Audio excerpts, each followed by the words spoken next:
Okay, I'm going to switch over my SCOBY today to make some more kombucha. This is my result after 2 weeks. So I'm going to go over really quickly the things you need. And keep in mind, I'm new to this, so I will be referring directly to the notes that Casey gave me. If you need to screenshot that, you can, or I can also type it out for you and send it. So the first thing we're going to do is go over everything. So you need 6-ish tea bags. Some of the tea that you put in, most of the tea I think, that you put into your kombucha has to be black tea because that's what the SCOBY feeds on. So I have 6 bags of black tea, but for this I'm going to also add some nettle to my tea because nettle tea is my favorite. I'm going to brew it in this, so I'll just put these things in that I'll strain it. Use 1 cup of sugar. I don't know if you can tell. This is up to the 1 cup line. This is our sugar container for normal daily use, but we're at 1 cup exactly. So I'm going to use that in there. I have my kombucha, the new jar to put the kombucha in. I will not be using the metal lid. This is another thing we need, is a rubber band that will fit over your container lid, and a piece of muslin or cheesecloth. I don't like cheesecloth. I feel like gnats can get through cheesecloth.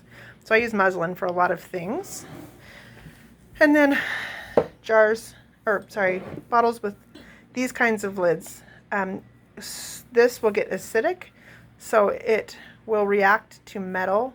Also, if they're not these really good sealing lids, the fizz from the kombucha will come out, and I want to keep it in because I like really fizzy kombucha. So I've got these 2, and I don't know how much it's going to make, so I have some of the other ones. There's my favorite pretty blue one, and then one that Casey gave me.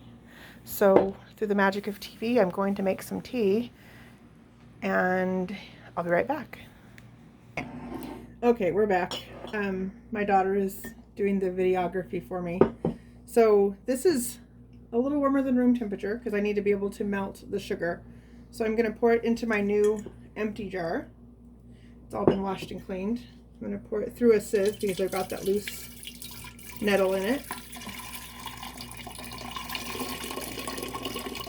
I'm making kind of a mess. Oops. With clean hands, I'm squishing it. I'm gonna go grab a spoon.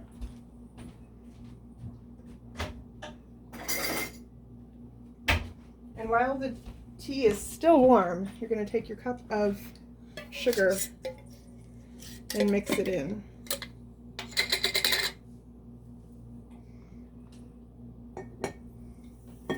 Making a mess. Okay. I think you need a longer spoon. It's okay. I'm going to mix it until it's melted.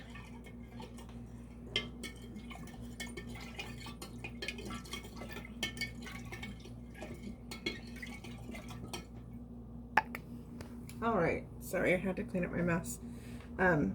So I mixed the sugar in until it's melted. This is not hot, just warm-ish. And then I'm going to take the rubber band off of this.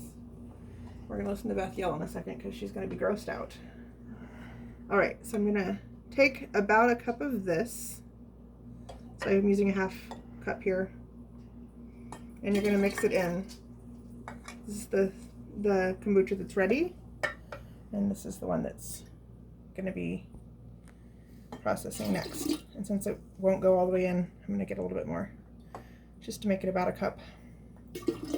Okay, so then now I'm going to just fill this about up to here with water. Okay, so here we are with some water. This is not going to be enough. All right, so I'm back again. I keep having to take breaks because I'm not prepared. Okay, so I'm going to go ahead and fill up the rest of this to about here. I had to filter more water. And this is just room temperature. And this is cooling this off. You don't want to put the SCOBY into a hot tea bath because you're going to make it, you could kill it. Does it have to be filtered water? I don't like chlorine, so yes, I imagine so. I don't know that part. I am new to this. So I'm going to set this aside because I'm going to use it for this. I'm going to take this out. I'm not dividing it this time. You don't have to divide it, but you can see there is another layer here. You can kind of see right here. I'm not taking it off. We're going to leave it on. So you just take it out, kind of make a mess, and you just float it back on top.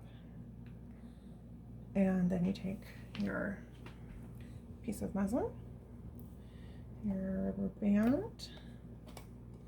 So in this is a black tea base, 1 cup of sugar, about 1 cup of the kombucha that you are switching over from, and the SCOBY. I'm going to cover it with muslin and a rubber band.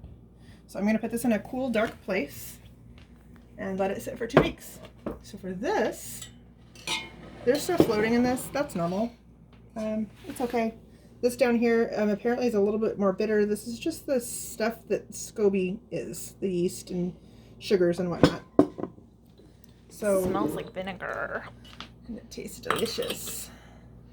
Okay, so then we're going to just pour this. It's hard to see through these bottles, but we're going to pour it into these bottles. You can see it's a little bit bubbly. It's going to be a little bit carbonated.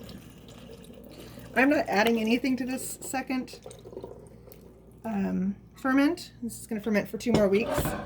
You can add flavor at this point. This is where you get your different flavored kombucha. But I'm just going to leave it regular for this time because I like it regular. And then you just seal it, set it aside. I'm sorry. Didn't know she already got it ready for me. And we're going to lay this on. And I'm going to reserve a little bit in my jar because I want to have a glass of it. You can have a glass of it now, but you can also just second ferment all of it. Mm-hmm. Weirdo. Yes, being weird. Got some SCOBY guts. It's okay.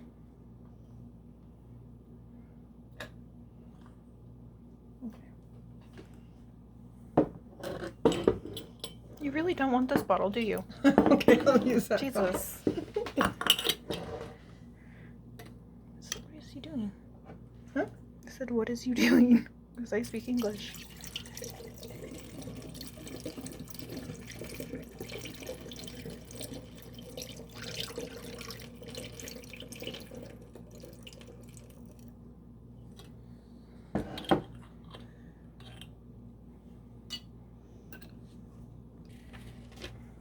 So I got about, I don't know how many, whatever amount this is for one. The instructions on here are to watch for too much pressure. I've heard stories from Marcy that her auntie's root beer used to explode in the basement, so I don't want to have that happen.